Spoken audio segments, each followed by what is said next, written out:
I'm Adam Posen, president of the Peterson Institute for International Economics. It's my pleasure to be welcoming you to the second of our semi-annual sovereign debt panel presentations, sovereign economic panel, I should say, presentations which we do jointly with Moody's Investor Services. Just to be clear, this is a common effort where there's common interest substantively. We don't vet Moody's presentations and Moody's doesn't vet our presentations, but we do come together on what is the right subject, what are the right audience, and who should be speaking. And we're delighted to be doing this for a second time. We have many hundred people coming in onto us by webcam over our website, and I hope also through some of Moody's methods. And we're delighted to start there today. I've been partnering in this effort with Dr. Lucio Vinhas de Souza, if I've gotten the pronunciation 1/8 correct, who is chief sovereign economist for Moody's. And this is an ongoing effort. Today we're going to be talking about two topical issues, although probably not the topical issue, which is U.S. Debt shenanigans.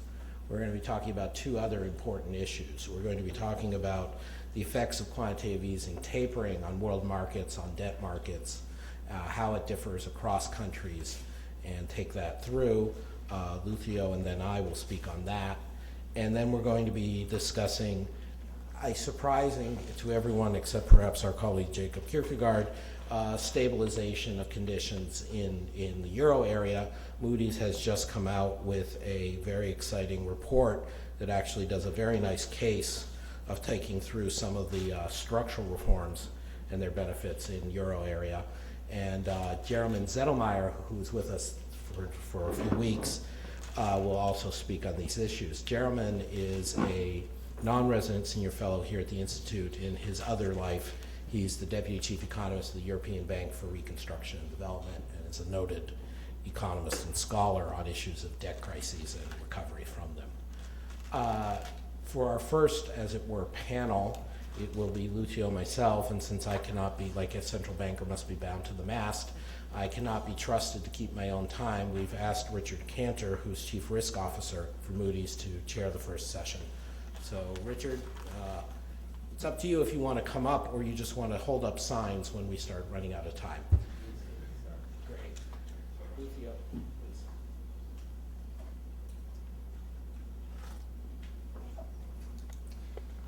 Thanks so much to all of you, and once again, thanks for Adam for the ongoing partnership that we have that has been, I would say, for both parts, amazingly satisfying. Even on a personal level.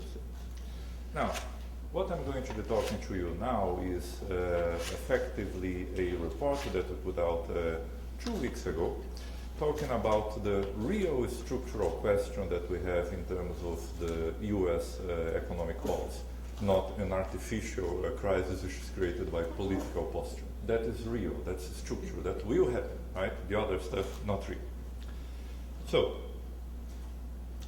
now, just to remind, certainly not you, but ourselves, why we're talking about something like tapering. The initial reason why monetary authorities around the planet had to do tapering, quote unquote, so just liquidity provision, is because of that very impressive graph that you have in front of you. ZLB, of course, is the zero lower bound. What happened is that when the crisis is stuck, basically all major systemically important central banks around the planet pushed the official interest rates here of the European Central Bank, the Federal Reserve in the US, and the Bank of Japan effectively close to zero, or effectively negative in terms of adjusted for inflation. All of them, right? When a central bank hits the zero lower bound, you cannot go down further. That's not actually true, right? As we know, you can play around with certain types of tricks, and you can actually make the zero lower bound go beyond zero. There are some central banks that actually do that. The most notable example that we have of that is the Central Bank of Denmark, who makes markets actually pay for the privilege of parking money on them. But that's not only unpleasant, I mean, hey, who likes to do that, but actually it's technically complicated, right? So central banks tend to prefer to assume that the zero lower bound is a hard constraint. You really cannot go further than it. So you hit the zero lower bound, you run out of your traditional monetary policy instrument, what do? You play around with liquidity.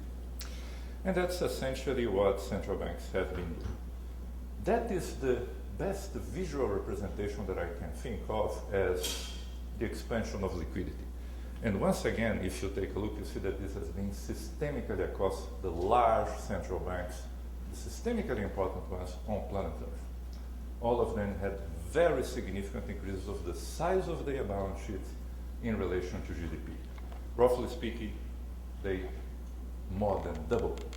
In the United States, this has reached a level which is effectively a historical record. The last time that the US had a balance sheet which is roughly equivalent to a quarter of US GDP was during the Great Depression, when of course the US GDP was much smaller than what we have today. But if you look at the other guys, basically the same process happened. And if you look at what is proposed to be going on in terms of Japan, those guys will keep on expanding the balance sheet of the Bank of Japan up until it reaches around 50% of the size of Japanese GDP. Mind you, that's actually not the record among developed economies. In terms of share of balance sheet to GDP, the winner of our competition is the Central Bank of Switzerland, when it's above 85% of the size of Swiss GDP. Of course, the composition of this balance sheet increase is much different. Essentially, they have been buying foreign currency because of their peg to the euro. So it's a different type of exposure. So we hit the zero lower bound, so we have to start doing something else. What we do provision of liquidity. All right? The interesting thing is that when central banks do that, the real piece of the action, where the increase of the balance sheet is happening, is not as one might think in terms of the traditional one, which is exposure to the sovereign. As a matter of fact, when you decompose in terms of the components of the asset side of the balance sheet of the central banks, what they actually have been doing is to increase the exposure essentially to private sector agents because of the provision of liquidity to market participants. In relative terms, the actual exposure to sovereigns from the side of the ECB and from the side of the Federal Reserve, especially in the case of the Fed, actually decreasing. In absolute terms, of course, it's larger now because of the increase in terms of the size of the balance sheet, but in relative terms, the real piece of action is the provision of emergency liquidity effectively to private sector agents. Okay, so they did that, but now we are talking about tapering. So why we are talking about that? Essentially because of that. That's the underlying cyclical reason for the discussion. For the sharp-eyed among you, you realize that contrary to Japan, contrary to the euro area, the US never had a double-dip recession. The United States, land of the brave, home of the free, returned to relatively robust growth already 3 years ago. In practical terms, you have an average growth rate since 2010 above 2%, which, believe me, is in terms of developed economies rather respectable. More than that, if we look in terms of the medium-term projections, the United States is expected to keep on growing by almost 2 percentage points every single year faster than both Japan and the euro area. We don't really assume that there is a change in terms of the trend growth rate of Japan from Abenomics, so this is open to discussion, but that's our assumption.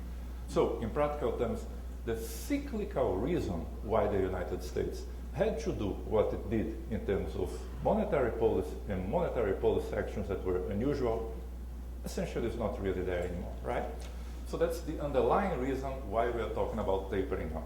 The cyclical situation in the United States is fundamentally different than when they started pursuing this policy. Okay, so now the implications of tapering, in other terms, the progressive reduction of this increased additional provision of liquidity to private sector agents is the following. Essentially, the way that this is perceived is that this creates a potential for destabilizing capital outflows out of the recipients of the Great Wall of Money. How did this pan out? You create this very large amount of liquidity on the central economies of planet Earth, the large developed ones. Effectively, this implies that not only you have this very large amount of money, but you have search for yield, right? you have, as someone that has this large liquidity, to invest somewhere where you are going to have more returns than what you have in places like the US. So you have this capital inflows into those economies, right? When you start tapering, the reverse should start happening. That's the mechanism through which tapering would affect economies around the planet. Is the potential from capital outflow, because the differential in terms of yield, it starts to disappear. Now, one underlying assumption of this, especially if you look at some media commentary, is that the guys that are going to be hit for that are essentially developing nations. You're going to see on the analysis that we're going to be presenting in a moment that that's not actually true when we look in terms of our simulations. There is one particular guy among the developed countries universe which is actually significantly hit by this sort of approach, at least in our estimation, right? Now, we have already observed some reactions in terms of this announcement of a policy. Remember, nothing of this has happened yet. What will happen is just a policy statement, a verbal intervention from a central bank. Nothing has been done. And you already have observed significant adjustments, for instance, in terms of the nominal exchange rates of a series of large recipients of capital inflows, as you can see in this sample of developing economies in front of you. Okay, so how we are going to try to estimate the effects of tapering? Basically, we are going to be doing the following. We are going to implement in terms of a state-of-the-art computable general equilibrium a series of scenarios in which we project the Fed to be increasing its interest rate. Effectively, that's what we do in terms of our scenario planning.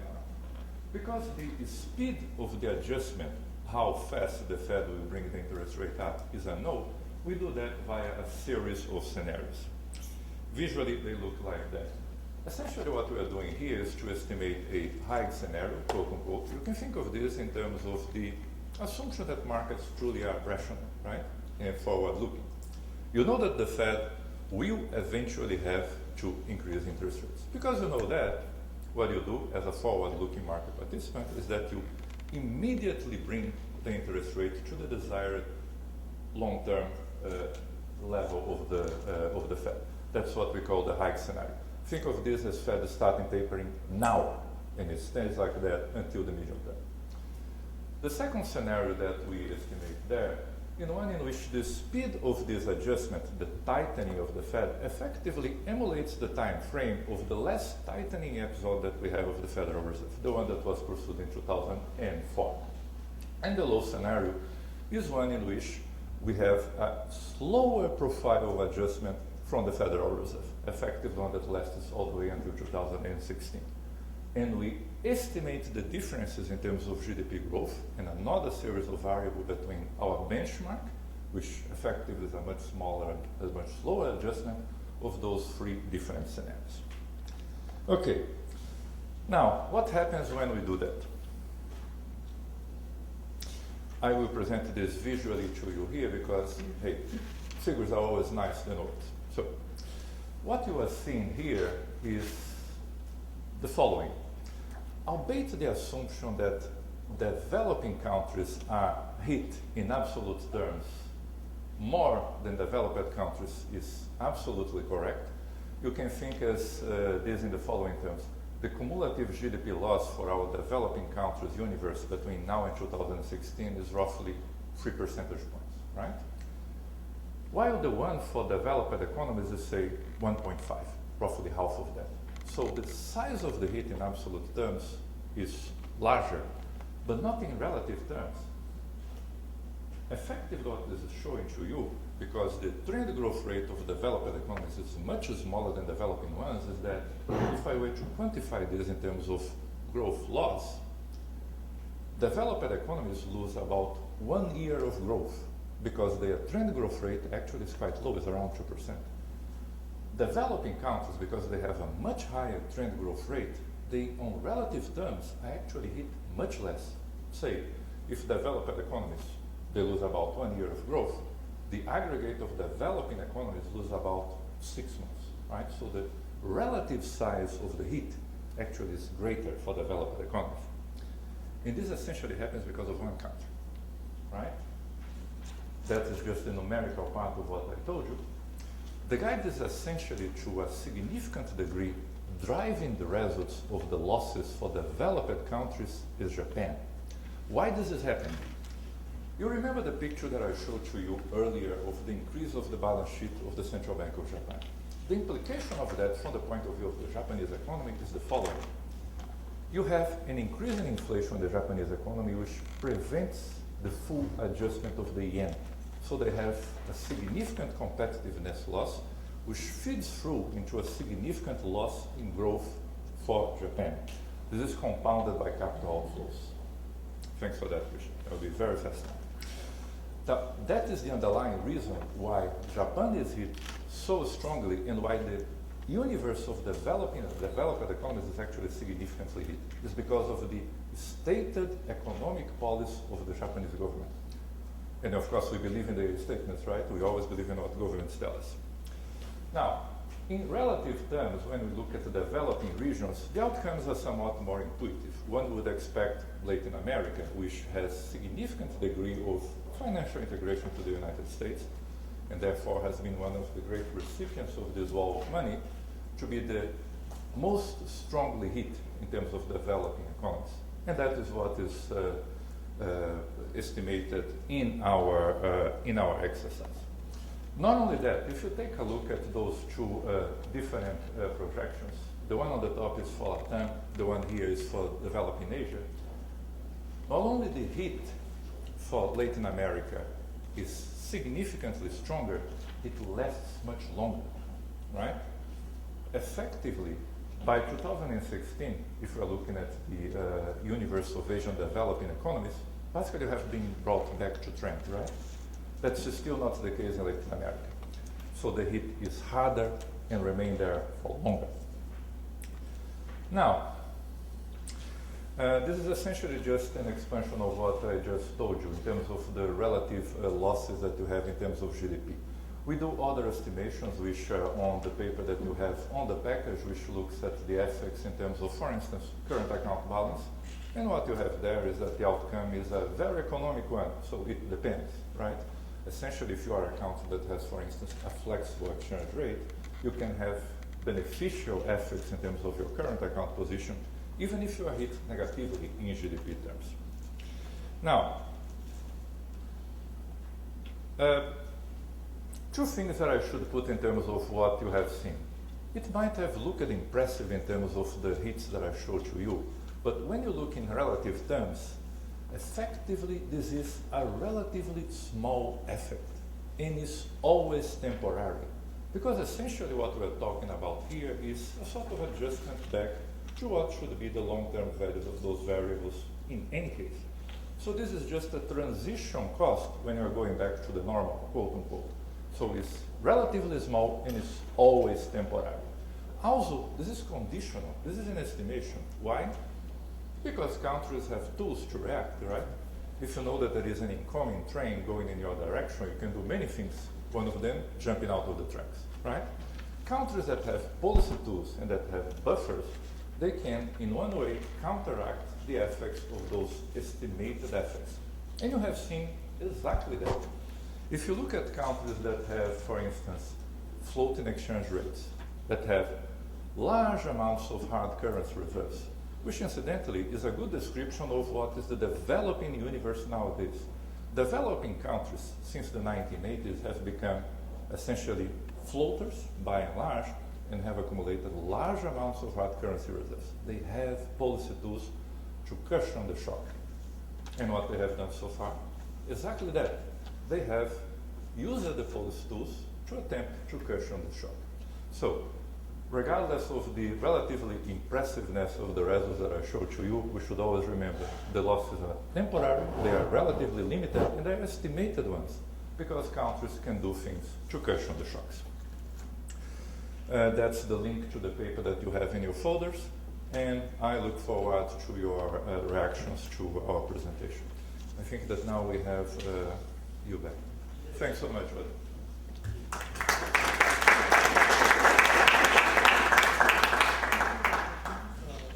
Thank you, Lucio. I am PowerPoint free today, So I don't have the pretty pictures. You may see me wave my hands a little to go with that. Let me give you a slightly alternative take on tapering. And I think I come out actually in much the same place as the simulations that MIS did in these papers.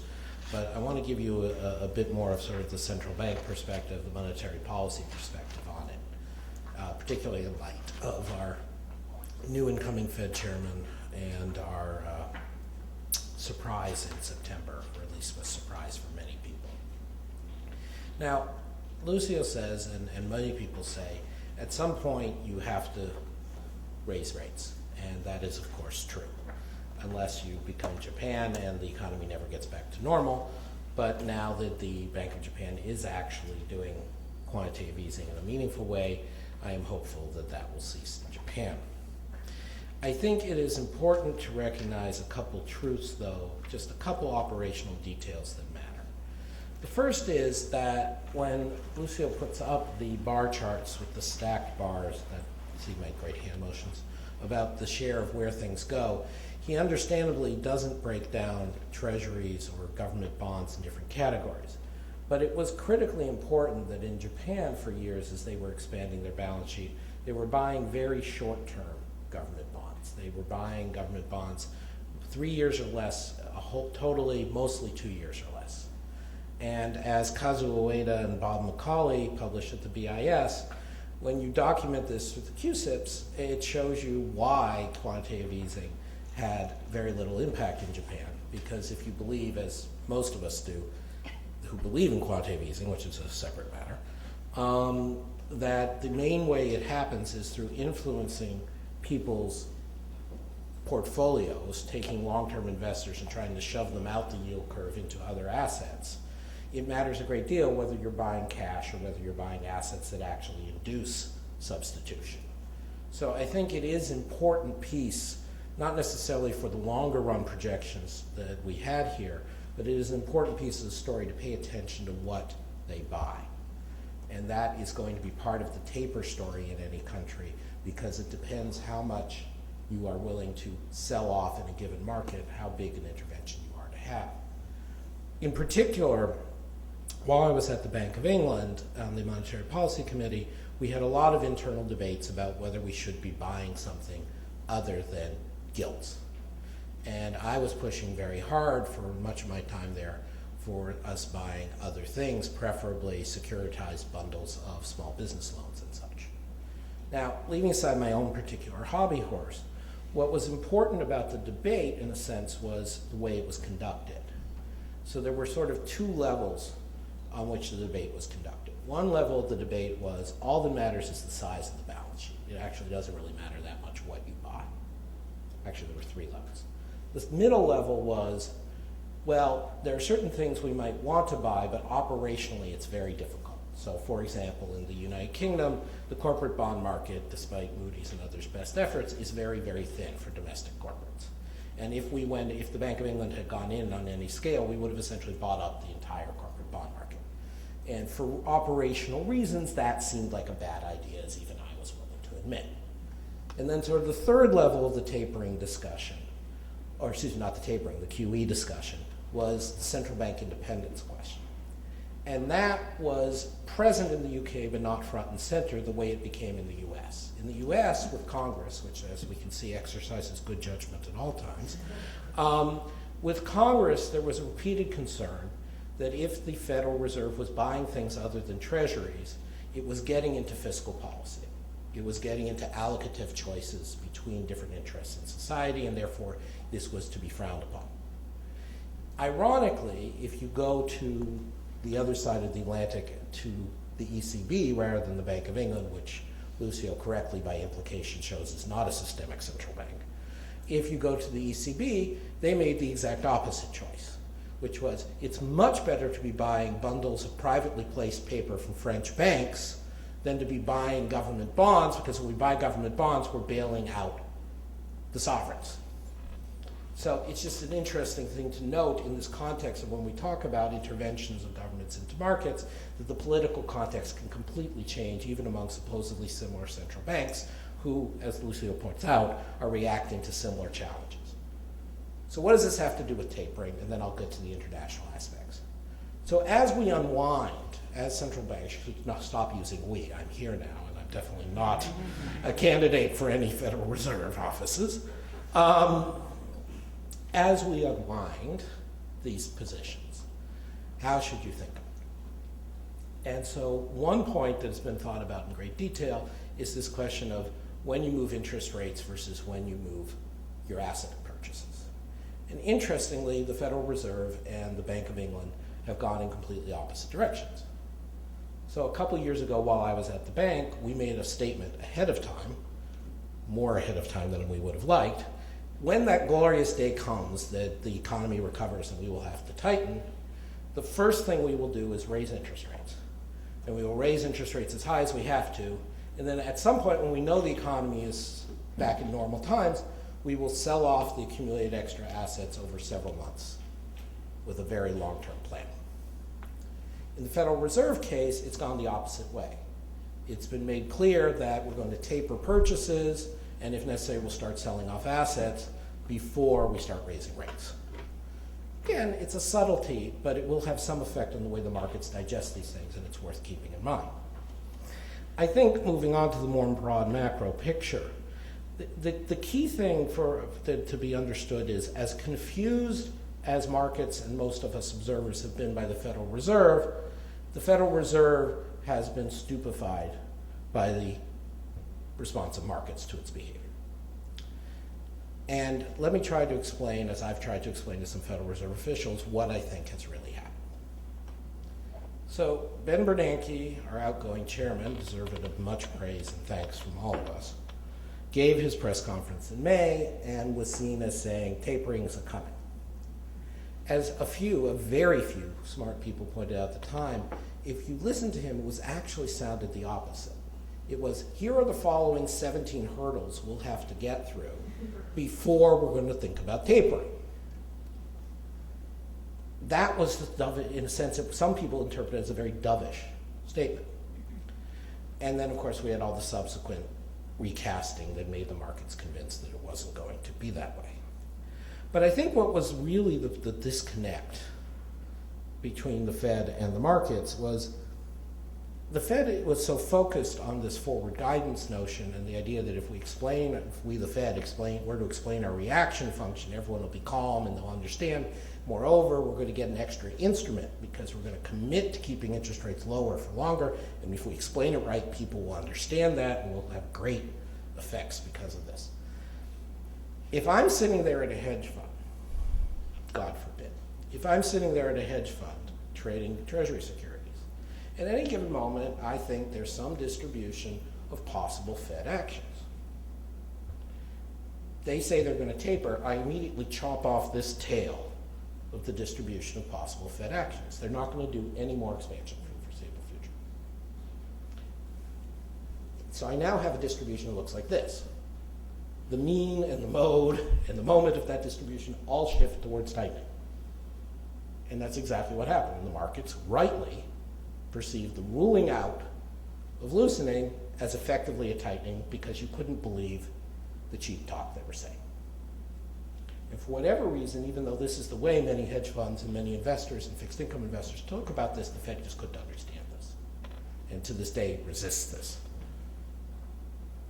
So what does this mean going forward from here? What have been the effects of tapering on the globe and on particularly on the emerging markets or the developing economies that Lucio points out? I think there are a few things that are worth noting. The first is, and I'm by no means the only one to note this, it is a very big lesson for all of us that exchange rate movements cannot completely insulate you from what's going on abroad. That was sort of the founding myth of the flexible exchange rate system. It's been debated many times, including in this building. But just to give you the extreme example, we're sitting there I should stop using we, sitting there at the ECB, sitting there at the Bank of England, you have suddenly seen your long bond interest rates go up. You have given no indication of tapering whatsoever. Look at the chart Lucio put up. You're not going to taper for a while yet.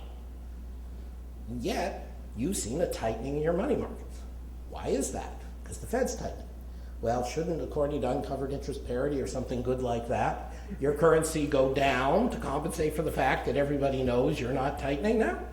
Hasn't happened. And this has been sustained now for going on almost 6 months. So there is something fundamental there that we're not grasping, and that even the largest, most independent monetary economies are still being driven by Fed action, which is very interesting and surprising. The second thing, which I think either us or Moody's Investor Services or maybe us jointly should look at, is in real economic terms, it seems, the first order effects on growth this time through on, say, Latin America of a Fed tightening are not that different than, or if anything might be smaller than, the effects on growth of previous tightening cycles by the Fed. So Lucius goes, meh. But if you listen to the rhetoric of, oh, I don't know, say Brazil, this has been, the wall of money coming out of quantitative easing was uniquely disruptive and destructive in a way that simply the movements of Fed monetary policy in the past were not. But you look at the magnitudes of the kinds of things Lucio's putting up there, this is no different than the old stories of US sneezes, Latin America gets a cold that those of us who lived through the 80s or 90s are well familiar with. And if you go on further and you look at, picking up on something Lucio said, which I very much agree with, if you look at the extent to which structural factors and some policy options in a number of these emerging markets affected the transmission, that influence of QE and tapering is smaller still. So if you look at and make the comparison of how Mexico has responded, for example, to the Fed shock versus how Brazil has responded. And when I say respond, I mean the economic response. I don't mean the policy response. But it's conditional on the kinds of monetary policy and structural reforms that were done beforehand. Now again, that sounds very simple and should be obvious, but it is not something that it keeps coming up. It's about the taper as this global wave. So let me leave you with two main points. First, I strongly encourage you to go back and look at the presentations last week here by my colleagues Arvind Subramanian and Nicholas Lardy at our semi-annual Outlook meeting. We do two semi-annual things. We do this with Moody's, and we do the week before we do our semi-annual Outlook. And Arvind makes an extremely compelling case for the fact that emerging market growth in recent years was not driven by loose money, and that the vast majority of emerging markets after this initial run are not going to be affected by what the Fed is doing, that India, in a sense, made its own bed. And Nick Lardy makes a very compelling case, among other points, that China, of course, again, it sounds obvious, but is worth noting, has not been directly impacted in any meaningful way by Fed tapering. And so when you put all this together, we still have this funny thing to think about, why in the UK and in the Euro area, long-term rates are going up and the currency is essentially flat against the dollar. But making a big statement that emerging markets have somehow been overwhelmed by Fed tapering beyond the initial shock, I think is very misguided. Not a good grounds for investment or for assessing sovereign risk. Thank you very much.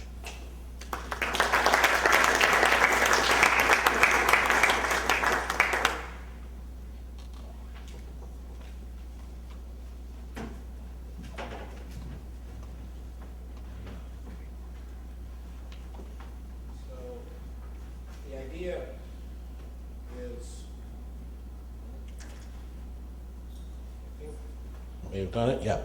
The idea is we're now opening up for questions and discussion. We'll do that for roughly 10 to 15 minutes, take a brief networking break, and then move on to the second panel. We have a traveling mic up front and a standing mic at back if anyone would like to pitch in. And of course, your words will also go out live over our website, which is part of the reason we want you to use the mic. So please, anybody? My defense of QE didn't bother anybody? I'm shocked. Oh, please, give the mic to that gentleman.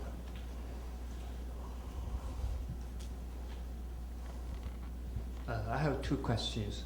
First, about the Fed's communication program. Many experts in the meetings of the IMF and the World Bank and annual meetings, there are communication problem with the Fed's temporary talk and make the market confused. So can you elaborate more about this? The second question is, given the physical battle in the Congress, do you expect the Fed still possible to taper this year or maybe next year? If by the end of this year there is no taper, will this put the Fed's credibility into question? Thanks.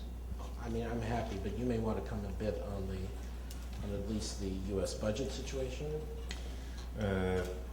Okay, so let me try to take your second question, if I may. I start by something that Adam actually said, which is the amazement of the monetary authority concerning the reaction of markets. And as a former policymaker myself, I also sympathize with this position on the sense that you are a policymaker here, right? You're trying to do your best not to try to spook markets.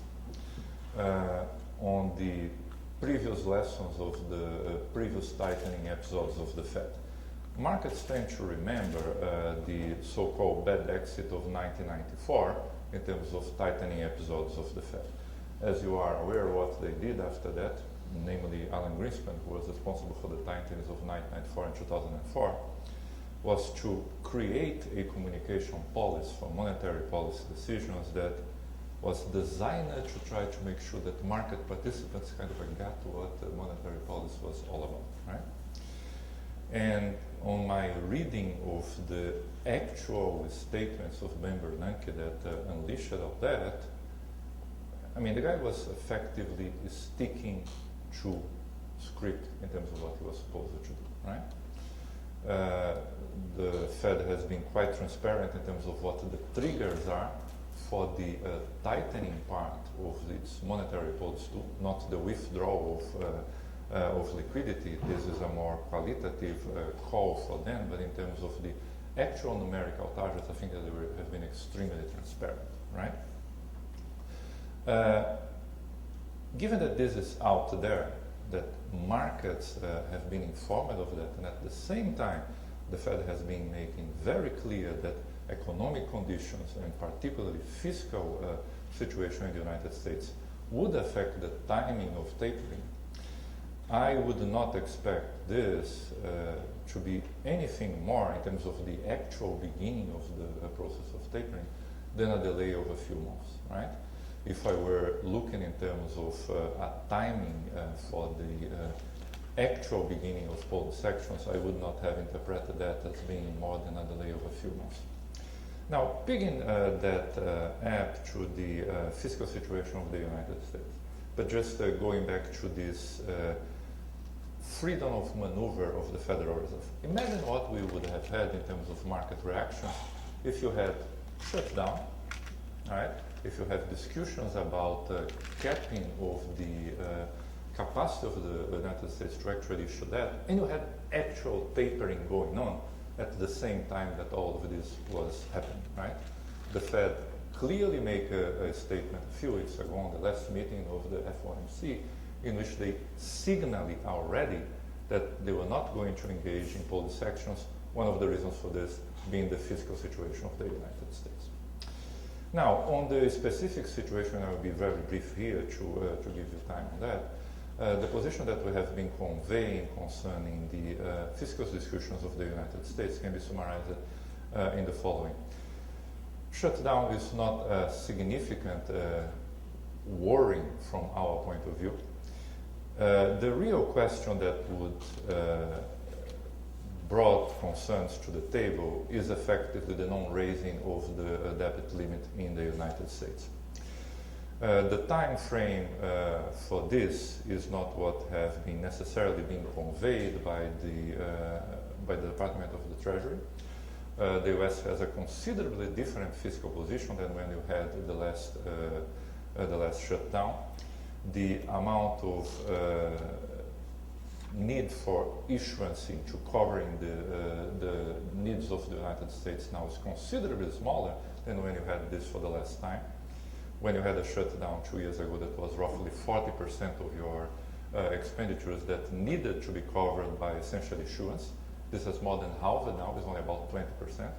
So the fiscal needs of the United States in terms of issuance are much smaller. There are tools that the fiscal authorities in the United States can effectively use to give it a much considerably time margin of maneuver. If anything, the next upcoming significant payment for the US government is not going to be appearing before the second half of next month. So the time frame for discussions is much larger than that, and there are policy tools related to this, right? So just summarizing our position, real problem would not have been shut down, would have been the no raising of the issuancing of debt for the United States. But even here, when you look in terms of the availability of instruments for the US Treasury and the actual needs for issuance in the United States, the shock is considerably smaller than would have been, say, 2 years ago. Sorry if I went on. No, not at all. I know people were very eager to hear you speak on that. I'll just say quickly on the U.S. situation. Dave Stockton also gave his semi-annual U.S. outlook here last week. It's available on the website. He also makes the very strong distinction between shutdown and debt ceiling. But I think he, and certainly I, are a little more concerned that the immediate macroeconomic impact, if you have a debt ceiling binding, would be quite large. Because if you're talking about 20% of government expenditures and you prioritize interest payments, you're taking out a whole bunch of very high multiplier things at basically an annualized rate of 4% of GDP. Now, if that goes on for a couple days, all right. If that goes on for a couple weeks, you're starting to talk very real numbers. Second thing would just to say that a number of us are emphasizing is, and this is obviously not Moody's remit to worry about, but it's definitely the Peterson Institute's remit to worry about, is what this will do to U.S. international standing and ability to speak in international fora. I mean, just this week at the IMF World Bank meetings, we're seeing that whatever other agenda people want, it's getting crowded out by people yelling at the U.S. delegation, which frankly is entirely legitimate, because this is now the single greatest threat to the world economic recovery. But in our sense means you're not doing anything useful, because yelling at the Undersecretary of the Treasury has no influence on the people in Congress. And there are other problems that remain to be worked in the world. And then we think about going further into the trade negotiations and ongoing, the U.S. being put in this position by its own actions. It's very destructive. Just quickly, your question was really about the Fed. I very much agree with most of what Lucio said. I would just say, I think it's a mistake to talk about the credibility of the Fed being at risk by do they or don't they taper by a certain point. Because what really matters is, do they have a credible commitment to price stability over the medium term?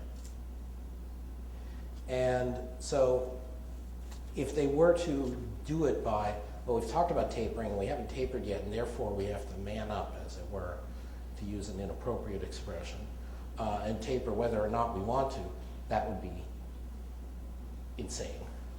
And that's essentially a light version of that is what was in the minutes in September. That, well, you know, the fiscal situation is going to hell, and the sequester took more out of the economy than we expected, and the markets kept in more tightening than we expected, and therefore, even if we thought it was time to taper 2 months ago, it's not time to taper now.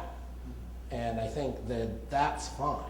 When you get in the communications trouble is when instead of talking about things perfectly sensibly in terms of the forecast, you start talking about it in terms of this very fine-tuned language of forward guidance. I think you're just asking for trouble. This is my own particular thing, but at the Jackson Hole conference last summer, I made a very strong, not very effective, obviously, statement that forward guidance was going to just end in tears. And we spent 30 years saying central bankers are engaged in cheap talk. Why is it suddenly we not only think talk isn't cheap, but talk can be very finely calibrated and fine-tuned, and markets are going to get it? It never made any sense to me, and I think it still doesn't make any sense. And another question or comment. Let's go to the jolt over there and then to Jeremy. If you could just identify yourself before asking a question. Yeah, thank you. My name is Zsolt Darvas from Google. I have a question to Lucio on the impact of QE exit on Japan, as you find that Japan would suffer the largest impact among developed countries. And I'm a bit puzzled by this result. If I understand well, also what's in the slide is that a continued QE in Japan would lead to inflation. That would have an impact on the exchange rate of the yen. That in turn would lead to a kind of competitiveness lost and weaker current account surplus, and then ultimately a GDP contraction. Now, I mean, first of all, I don't know what kind of exchange rate model do you have in the CG model, if I understood well. I mean, but if you have a kind of PPP model, then I mean, higher inflation need not necessarily lead to a real exchange rate adjustment. But more fundamentally, I think that you need to have a very strong impact of inflation on the real exchange rate, and then in turn a strong impact from the exchange rate to current account and output, which, I mean, if you could elaborate a bit more, that would be helpful. Also, let me just note that, I mean, in Japan we are talking about inflation of 2% instead of 1%, so in the next 3 years, there could be an cumulative excess inflation of about 3%. Now, exchange rate used to fluctuate much more, so I'm a bit puzzled by this result. Thank you. I will not necessarily enter into the parameterization of the model to greater detail, but essentially we get the results that we get because we derive long-term elasticities of our relationships concerning the Japanese economy, right?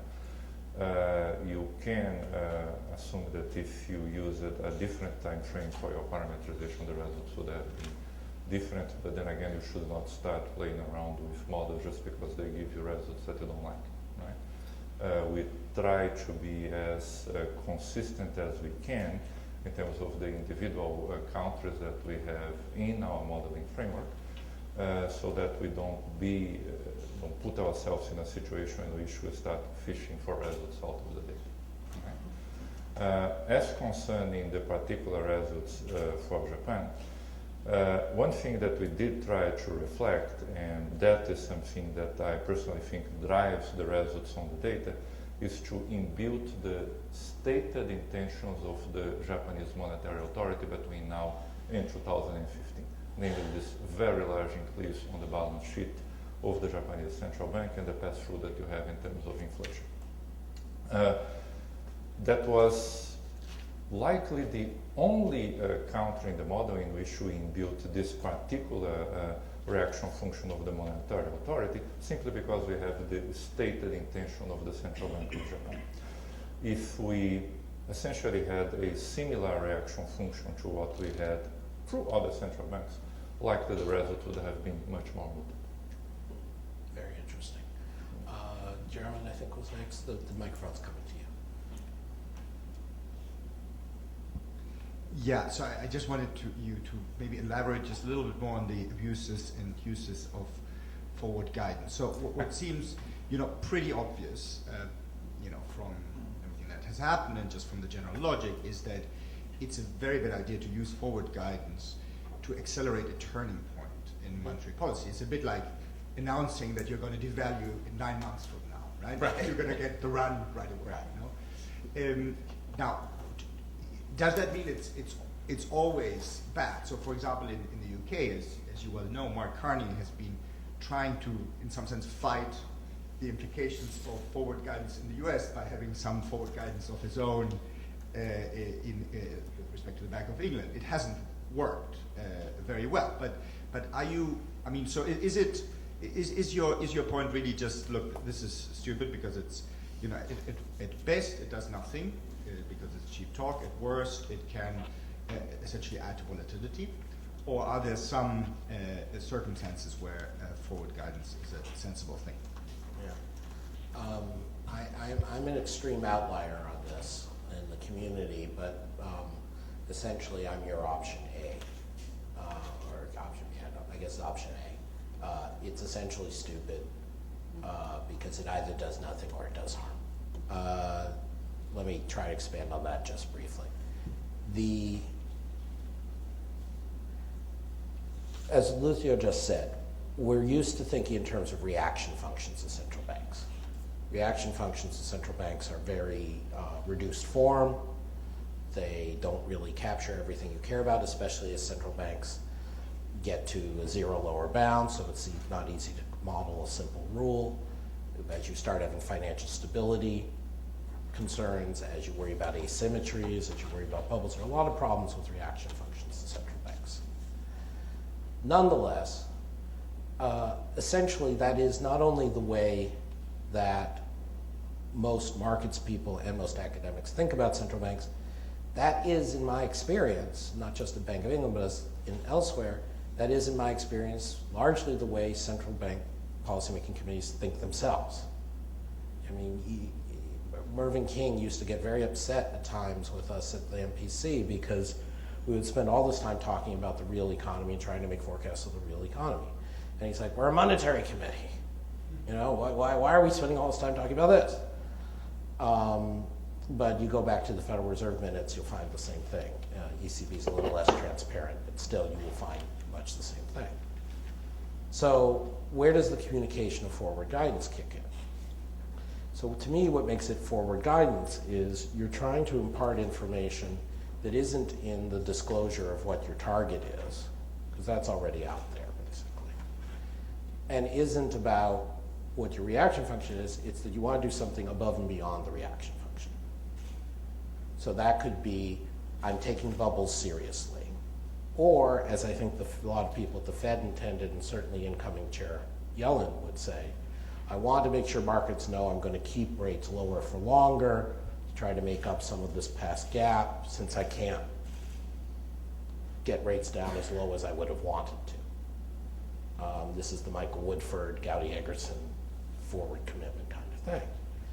And to me, I find that just not very credible, because we have built in, for good reason, these expectations that central banks react to the forecast of either GDP or unemployment and inflation. And if you're busy telling people that my main new piece of information for you is I'm not going to respond to that in the way you think, how are they going to react? And now, so it is conceivable that over some very lengthy period of time, you can convince markets how to deal with this, but by the time you've done that, you may be back in a normal economic world, and it's not clear that this does you very much good.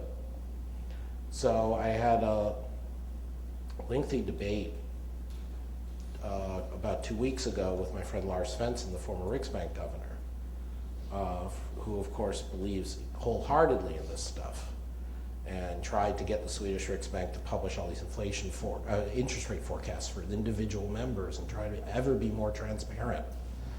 And I was saying to him, Lars, you just spent X number of years inside a central bank making decisions. Don't you believe there's some point of sort of diminishing returns that you're confusing people? Oh, no, I can show you on my laptop. Every time we said something, it moved the right way. What are you talking about? In 2011, you said X, and the market, you were trying to loosen, and the markets pushed up the interest rate. Oh, yeah, but anyway, I think, I hate to say this, but I think it's a bunch of academic economists going down the rabbit hole again. And we had academic economists go down the rabbit hole with respect to a lot of things in macroeconomics over the last 20 years, and I think this is another one. I think we should take a brief break of coffee, and do you want to take a break or do you want to not take a break? I think there was a last question. Oh, if there is a last question back, please proceed to the microphone and we can do that. It was Jakob, as far as I remember, Oh. and then we can take a break, Fine. just to be fair to your side of the table. Very nice. Yeah, no, just very briefly, if I could push you a little bit on you.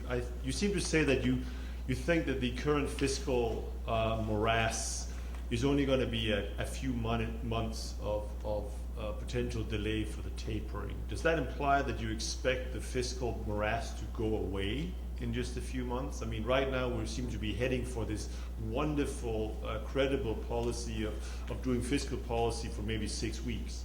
But what is there, I guess another way to put it is there a minimum threshold for a longer-term fiscal decision, fiscal policy-making decision in the U.S. Congress that needs to be met before it would be sensible for the monetary authorities to change their tapering policy. Let me give a view, and then Lucio can have We're the going last to word. elaborate on the economic concept of fiscal morass, I guess. Yeah, exactly. I mean, first, Jacob, let's think about what we think is actually going to happen. My best bet at the moment is that we get to October 16th, 17th, and we have another TARP moment. So the Federal Reserve Chair, still Ben Bernanke, and the Treasury Secretary, presumably still Jack Lew, get there, get down on their knees and basically say, this is going to be really, really bad. Don't listen to what this particular congressman is telling you. This is going to be really, really bad. Please don't do this. And I hope, and I put a slightly better than 50% chance that several congressmen of the Republicans who are not entirely Tea Party cross over and you get a vote for a clean resolution. The alternative is one of two things. The Republicans say, well, we'll do this, but only for 6 weeks. I think you're wrong about that, Jacob. I think the president will not accept that. I think the president will just say that's not an acceptable option. We're just not going to do that. Now, different opinions are out there, but I really don't see any way in which the White House, given their characterization of the situation, sort of hostage taking, can agree to that. So then you get the real TARP scenario, which is Congress lets the debt ceiling bind, and markets crater for a couple days, and then, God willing, they come running back with their tail between their legs and they pass a good resolution. And you and maybe Fred would probably enjoy this because it would be like the Berlusconi good old days of the ECB, right? That we've forced a crisis and induced better behavior. I'm not saying I endorse this, but I think that this is to me is where we're ending up. So from the Federal Reserve's point of view, I mean, I don't know, but my presumption would be you've got to distinguish between two things. If it's just a question of ongoing uncertainty that the Congress is a bunch of yobs, or whatever the appropriate expression is, then what you do is you basically say, I'm expecting there to be an ongoing damper on investment. And figure that into my forecast. And that doesn't rule out that at some point I'm going to be tapering, but it probably pushes back the date of tapering. If it's really you're going to see fiscal contraction, then something different. And Dave Stockton said something very similar last week. I think it's reasonable to expect that the Fed would do emergence if we had the real debt ceiling binding, sudden cutback in government expenditure. The Fed would do whatever leaning against financial market panic it could and provide temporary liquidity, but it would not attempt to offset the macro impact of this because it's just too large. I would start exactly where you finish it. If we do assume that there is no increase in debt ceiling, it becomes binding instead for the medium term, you can very easily generate really scary macroeconomic scenarios for the United States. And I do mean significant contractions when you have real deficits. I have as a default as an economist that people and economic agents in general do try to prevent unnecessarily harm for each other, given my strong belief on personal and national self-interest, right? Not to mention my experience as an European during the euro area crisis, right? The notion of you get to the abyss but you really don't jump because, hey, right? My take would be that given the alternative, the really scary losses that you have in anything that would be really prolonged non-extension of the debit ceiling, that pretty soon you are going to have some sort of a agreement. And the second part of your statement, when you try to impute monetary policy reaction functions to that, the shock is simply too large. Really simply too large for monetary policy, even a very significant increase of liquidity to accommodate it. Yeah, and remember, even doves like me admit that the Fed's kind of stretched at this point. So, Anyway, thank you all very much for your attention. Thanks to Lucio. Let's take a 5 to 10 minute break, no more than 10, and come back for the very good discussion about Europe that we have coming up.